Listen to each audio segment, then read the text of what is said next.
வணக்கம் friends, welcome to Vidya's cooking channel. நான் வித்யாலக்ஷ்மி. இன்றைக்கி உங்களுக்கு ஆவக்காடோ ஹம்மஸ் ரெசிபி செஞ்சு காமிக்க போகிறேன். எனக்கு ரொம்ப பிடிச்ச ரெசிபிங்க. இங்கே பார்த்தீங்கன்னா கொண்டக்கடலை ஒரு 4 மணி நேரம் ஊற வச்சுட்டு நல்லா கழுவிட்டு குக்கரில் சேர்த்து தண்ணி உப்பு போட்டு ஒரு 5 விசில் வேக வச்சு இருத்து வச்சுருக்கேன். கொண்டக்கடலை நல்லா சாஃப்டாக வெந்திருக்கு பாருங்கள். இப்போ நம்மளுக்கு ஆவக்காடோ நல்லா பழுத்தது எடுத்திருக்கேன். அடுத்து எள்ளு வறுத்து வச்சுருக்கேன். உப்பு தேவைப்படும். இங்கே எண்ணெய் ஆலிவ் ஆயில் எடுத்து வச்சுருக்கேன்.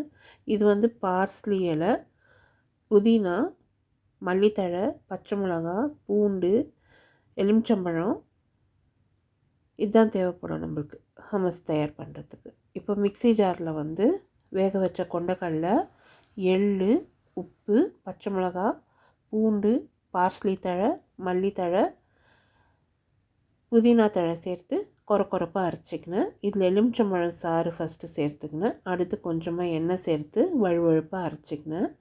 இப்போ ஆவக்காடோ நறுக்கி சேர்த்துக்கலாம். இதில் இன்னொரு முறை நல்லா அரைச்சிட்டோம்னா நம்மளோட ஆவக்காடோ ஹுமஸ் ரெடி. இது அப் டு 1 வீக் நம்ம வச்சு சாப்பிட்லாம். ஃப்ரிட்ஜில் ஒன்றும் ஆகாது, கெடாது, ரொம்ப நல்லாயிருக்கும். நிறைய டிப்ஸ் மாதிரி யூஸ் பண்ணலாம் இந்த ஹம்மஸ்ஸு. கேரட்டு, கியூக்கம்பரோடலாம் வச்சு நீங்கள் சர்வ் பண்ணலாம். ரொம்ப ஹெல்த்தியான ஒரு டிஷ் இது. கண்டிப்பாக ட்ரை பண்ணுங்கள். இது ப்ரோட்டீன் பேக்டு டிஷ்ஷு. இப்போ நான் ஹம்மஸை ஒரு சர்விங் பிளேட்டில் நான் இப்படி சர்வ் பண்ணிகிட்ருக்கேன். சென்டரில் ஆலிவ் ஆயில் ஊற்றி மேலே கொஞ்சம் பொடியாக நறுக்கின ஆவக்காடோ துண்டு, வறுத்த எள்ளு, வறுத்த சீரகத்தூள் மேலே தூவி சர்வ் பண்ணியிருக்கேன். எனக்கு இந்த மாதிரி டிஷ்ஷஸ் எல்லாம் ரொம்ப பிடிக்கும். மெடிட்ரேனியன் அண்ட் அரபிக் டிஷ்ஷஸ் எல்லாம் ரொம்ப பிடிக்கும்.